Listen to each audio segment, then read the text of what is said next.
Welcome back to Bomber Banter. Hope you're doing super well and keeping yourselves busy without weekly football and dissection to get through. I am certainly very busy. It's my business's busy period, so it's quite the nice transition out of footy season into the business's busy period. So keeping very busy myself, but as we know, the football world keeps on turning and there's lots to dissect. So if you haven't seen already, we're going live Monday night.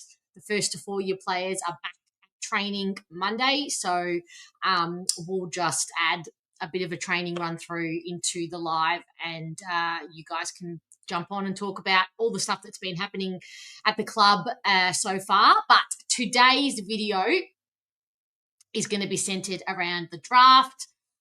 We're 10, 11 days from the draft, and this video is more targeted towards the novices amongst us, the peripheral observers of the draft content. If all of this doesn't come naturally to your brain, it can be quite overwhelming, the amount of content and phantom drafts that are out there. So I have done all the hard yards for you. I've consumed all the draft content out there.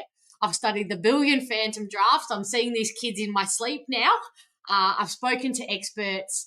I've consumed everything there is to consume. And while all the talk is rightly so about the glimmer of all this top-end talent, I think Essendon's focus should be on one really important thing, filling our biggest list gaps, not necessarily the glitziest player in this draft. So basically, an extension of our upgrade era. We've now delisted another 10 players. That makes 30 odd players in Brad Scott's since Brad Scott got to the club. So there was clearly a very, very strong identification that the list was not good enough in its current form that he inherited, and that it was going to require a real huge turnover. So slowly, well, not so slowly actually, it's been quite intense. So 30 players is a lot of players in 3 seasons. But anyway, today let's break down in detail Essendon's specific deficiencies and in turn which kids can actually help us close that gap on those deficiencies. So not just the players that look really great, but the ones who are actually going to actively address some of our deficiencies. And there are many, as we know. For Essendon, it has to go deeper. It has to be which kids genuinely fill the holes we have, spiritually, culturally, structurally, because right now, there's just literally no point in trying to stack talent, in my opinion. We've embarked on a really, really clear path to build something stable, something sound, consistent, deeply aligned. The messaging is so consistent. It was only, exemplified by Ted Richards' video that dropped on Friday. That message, stick together, long-term success. It's not, we're looking at the bigger picture here. And so that means that the kids we bring in have to mirror that energy. If we're serious about building that stable club with ongoing success, then this draft probably isn't about acquiring flair. It's more about foundation. It's so tempting to look at someone like Sullivan Robey and get excited. He's the enigma, the bombshell of the draft. He's got the wow factor, the Dustin Martin aura, that sense that he could walk into a game and just bend it to his will. But let's be honest with ourselves for a second. Is Essendon, in its current form, the club that can truly hold space and get the best out of a kid like that? If Dustin Martin walked in the door right now, could we nurture him? Could we nurture his talent, his enigma, his power? Because it's possible for a player like Robey to flourish, to be electric, magnetic, imposing. The environment around him has to already be humming at a really high frequency. Otherwise, the balance is off. And instead of letting him organically amplify a strong culture, we start asking him to fix a fragile one. And that's just the wrong energy, in my opinion, to take from this draft. And quite frankly, it's probably a really unfair standard to put even subconsciously onto a kid. Maybe in 2 years' time, when our foundations are a bit more concrete and our leadership has grown with the likes of Roberts and Kako and Caldwell, maybe that's when you go and grab an enigma. But is that time right now? What do you think? I'm posing the question to you. Is he tempting enough to take right now? I love the kid. I've listened to his interviews. I love his swagger and his passion. He's deeply confident, a really strong sense of self, which I just rate so highly. You know, he himself likens his game to Dustin Martin, De Goey, and the likes. And man, that's so tempting.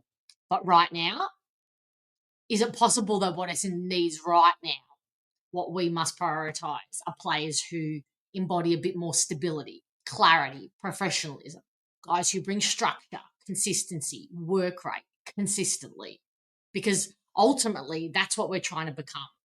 And our decisions in this draft have to mirror that. That's why I look at someone like Dyson Sharp, for example, and I see a really, really organic fit. He's balanced, grounded, smart, composed, competitive. He's a player who doesn't need chaos to be good. He thrives on the process, clarity, and with the added benefit of a really sound attitude. He was challenged on his game, his dimension, and so what did he do? He went back and he worked really hard and added a really, really efficient goal kicking to his toolkit, and so it means that he can potentially push forward, or we can become that goal kicking mid that we lack. We have a lot of good mids, but let's be honest, we would love for even the likes of Zach Merritt to hit the scoreboard more. So the other one is Sam Cumming. Clean, team first, consistent. He fits the mold of someone who adds to the system rather than someone who needs the system to revolve around him. So based on all that, let's scrutinise our main deficiencies and look specifically at which of the top end talent actually help us close the gap on them. So just a reminder, we hold, before all the bids happen, picks 5 and 6. I have kept this to just our high end, our top end picks, the 5 and 6, or else this video will go for 20 hours because there is a lot of talent, and we do have picks in the 20s as well. But I've narrowed it down and kept it to just our 5 and 6 picks, which let's be frank, we have to nail. All right, so let's look. This is a slide that we looked at earlier in the year. I believe it was with Felix when we were discussing the list changes. These are the holes in our game that we identified as the main ones. Now, obviously, keep in mind that we suck in many areas, but we've narrowed them down to our main ones in our eyes, so that this video wouldn't go for hours and hours. And also keep in mind that I wholeheartedly believe our greatest obstacle is still mindset, and I just won't be convinced otherwise. But outside of that, this is how I see our current deficiencies. So obviously, speed and power out of stoppage. We lack that line-breaking, acceleration type player to benefit off some of that really hard in and under work that the likes of Corwell and Durham do.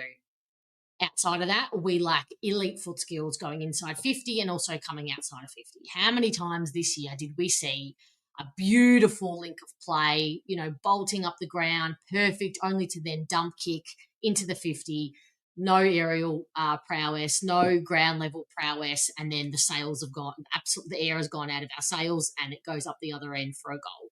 So that last piece of the puzzle, that last, bit of polish, we really lack. And that goes for also exiting 50, prolific ball users coming outside of 50.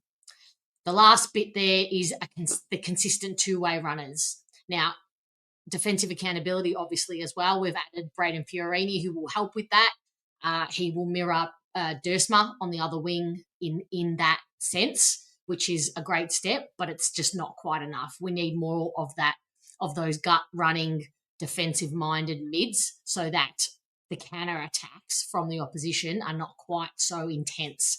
That we need the instinct. We need players with that instinct that once a ball has been turned over, they are straight into defensive mode, not 5 seconds later and their opponent's in their rearview mirror. So narrowed down then, summarised down the bottom is our top 4 priorities as I see it. I've kind of cheated a little bit just in order to add that number 4 there in leaders and cultural drivers, because that ties into my mindset prong that I think that we lack most of all. So as you can see, top 4 priorities. Now, let's look let's break them down. Let's look at the first two priorities and see which kids fall under or help us potentially help with those deficiencies. So have a look at this and see what I've missed. Who else could fall under these categories?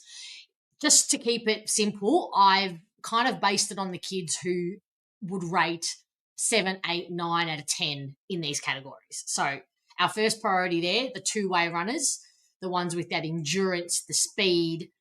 Obviously, as you can see, I've got Willem Dersma, Cumming, Taylor, Sam Grill and Jacob Farrow there, with Dersma being the outright in this category.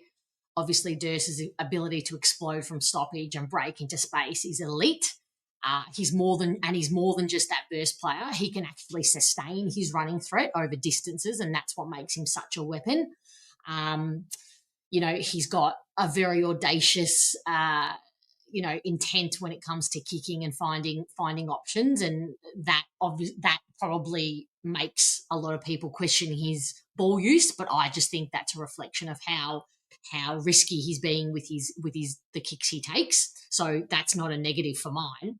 He's not loud, but he's really driven. So he leads by example. He's not the obvious leader, but his ability to really run both ways is absolutely exceptional. So the others in that category that I really like, I love Sam Grill for this. His signature move is that dash to bolt through stoppage with the ball. He's got that beautiful blend of endurance and speed, those two things that you just look for in a midfielder. I think he's got a really exceptional work rate as well. Any other players who you think could potentially fall in this category? Remember, they've got to hit at least a 7 or above. Let's move on to priority 2, that powerful, explosive midfielder. As you can see, Willem Dersma gets another nod here. Sam Grill, again, another nod.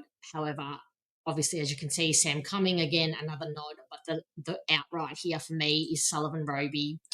He is powerful, and it just blows my mind that when he first started at the Stingrays, he was 175 centimetres, and he's now coming in at 192.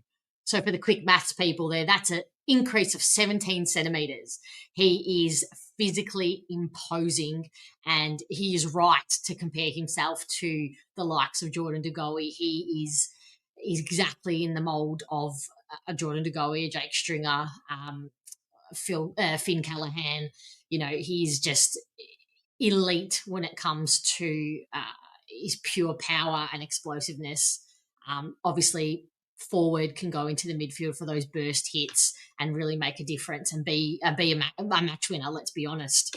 The others aren't quite as powerful, but they all really do have that explosion from stoppage, which I do like. So who else could fall under this category? There were a few who are on the precipice for this one, but I left them off just to keep the standards high. All right, let's go on to our third priority, where we sit at clean ball users.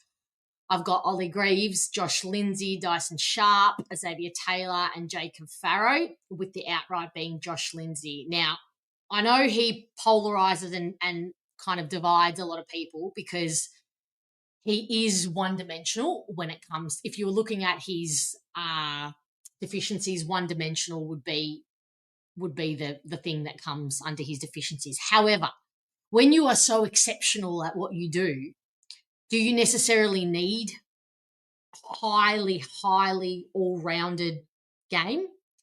Because Josh Lindsay would be one that absolutely helps us negate the ball use out of 50. He is that player. Think Dan Houston when he was at Port Adelaide. Not contested. You don't want him near contested ball because he gets exposed, but they have that uncanny ability to find space, find an option, see an option. They kind of see options where other players wouldn't, and then make the option because the calculations have already happened in his head and in his body. I just love the way, I love his confidence in his ability to hit a target, to find space, to never puts teammates under pressure. He's so thoughtful in his kicking and his movement. he's got an AFL ready body. I love that he could play tomorrow. So I have given him the outright in this category, but it could have easily gone to someone like Ollie Greaves too.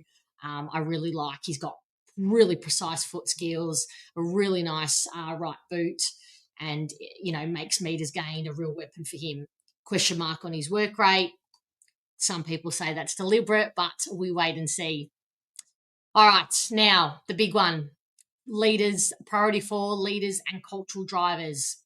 Sam Cumming, Sam Grill, Dyson Sharp, Josh Lindsay, and Ollie Greaves. All 4 of these players were captain or vice captain in some capacity in their juniors and in the last couple of years.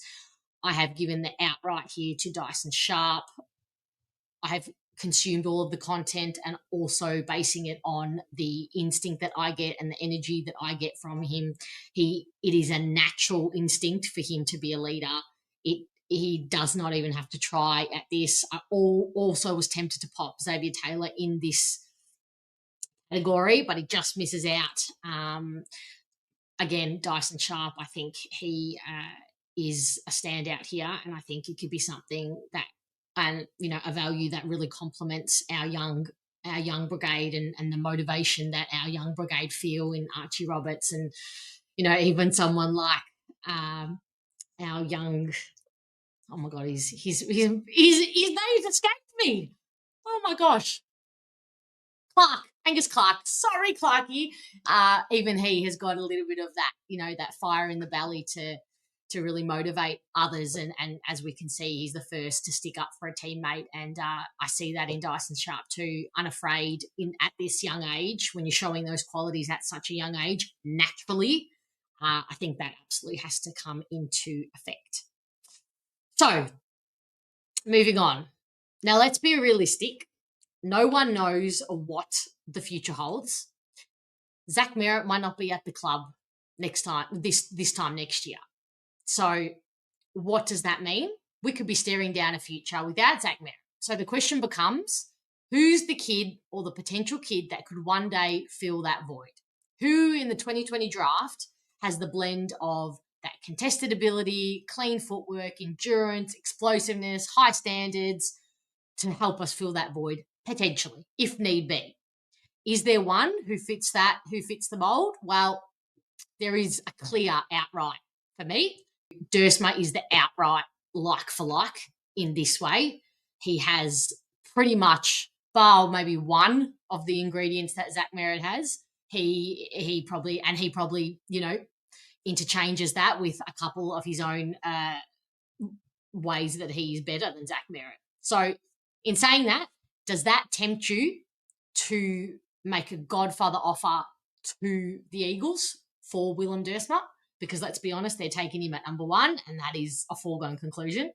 Does that make you want to move up the draft to get him, knowing that he could potentially fill a Zach Merritt hole if we need to? And let's be honest, once Zach Merritt is retired, if he does stay at the club for his career, we still need to fill that hole. Willem Dersma has 300-plus gamer written all over him. Now, would you potentially do picks 5 and 6 for the Eagles, picks 1 and 34, and maybe we give them 20 as well, keeping in mind that this is going to have to be an overs trade. We're going to have to pay overs for the number 1 pick. Points-wise, that's 3,554 points for us to give away, and we get back 3,360. Thank you, Pommy, for doing that math for me. But that difference is 94. So that's not a huge difference. We'd probably have to give a bit more, of course. But would you do it? Does that tempt you? Or are the runners-up good enough? Because a very close second, as the pure contested mid with leadership upside, would be Dyson Sharp for me. Sam Grill comes close as well. He won't replace that power, that forced stoppage, the ability to extract, but he is excellent outside of the contest, and as I've alluded to, speed and endurance, no problem. So what does that make you? Does that change your mind in terms of looking at who you want in the draft or how you want to tackle this draft? Or are you still hell-bent on you think we need to accumulate a couple of really good kids in this draft? Some really good questions. So we might wrap it up there. It's hard to ascertain, which priority the club sees as its most vital to fill at this stage. Personally, as I've alluded to, I think it's mindset. So mental dexterity and resilience is a quality at the top of my draft wish list. That's why, personally, I'm taking Dyson Sharp without a shadow of a doubt. And my second choice would be Sam Cumming, only because we can't have Dersma. So if we had picks 1 and 2, I'm taking Dersma and Sharp, and I'm sleeping so happily at night. Just remember, though, the value of a player is always based on the context of what we actually need. Does it really matter if Josh Lindsay isn't going to win your time trial if he helps erase that prior or helps, put a dent into negating that priority of exiting D50? Does it matter that he's touted to go at picks 11 to 15 and 1 to 10 and not 1 to 10 if he's really what we need? What do you think? Xavier Taylor is another one in that category. I personally don't have him high up in my wish list, but he would really help negate that exiting of D50. He also has the added bonus of being able to play tall and small. He has been touted as being a really sound leader. So ticks another box there. He's composed. He's composed. He can start play, not just stop play. It helps us think about the value of players in relation to what we actually need and not just who is, predicted to go high up in the draft near the picks that we have. This draft for me is not about who is the flashiest on the highlight reels. It's about who fits the frequency of where we're going. And that is what's going to ignite the momentum for turning a corner. That's the bigger picture. A repetitive commitment to this value, staying the course on this, a literal potent addiction to it. Because then the universe, the frequency, whatever you want to call it, has no other choice but to mirror it back.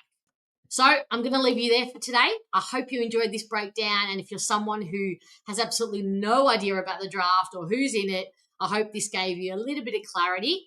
Now we just wait and see. I'm actually really looking forward to welcoming 5 or so new kids into the Essendon family. I didn't even touch on our NGA boys, but, clearly very quickly Adam Swade helps feel a negating role as well. Kako put a nice little dent into that ground ball, small forward, shaped hole that we have down in the forward line that's never been filled since Waller, and Swade will help with that. So, and hopefully Alechka, if he doesn't get bid on super early. I am very excited to see you all Monday night. We're going to go live at 7:30. As we've discussed, we'll have some fun. We'll talk some shit, cover all the latest news. And excitedly, I will also take you through some exclusive details on a new role that has been challenged to one of our mids for next year. So we'll see if that comes to fruition, but it's definitely in the works. So for now, take care, everyone. Lots of love, and I'll see you very soon.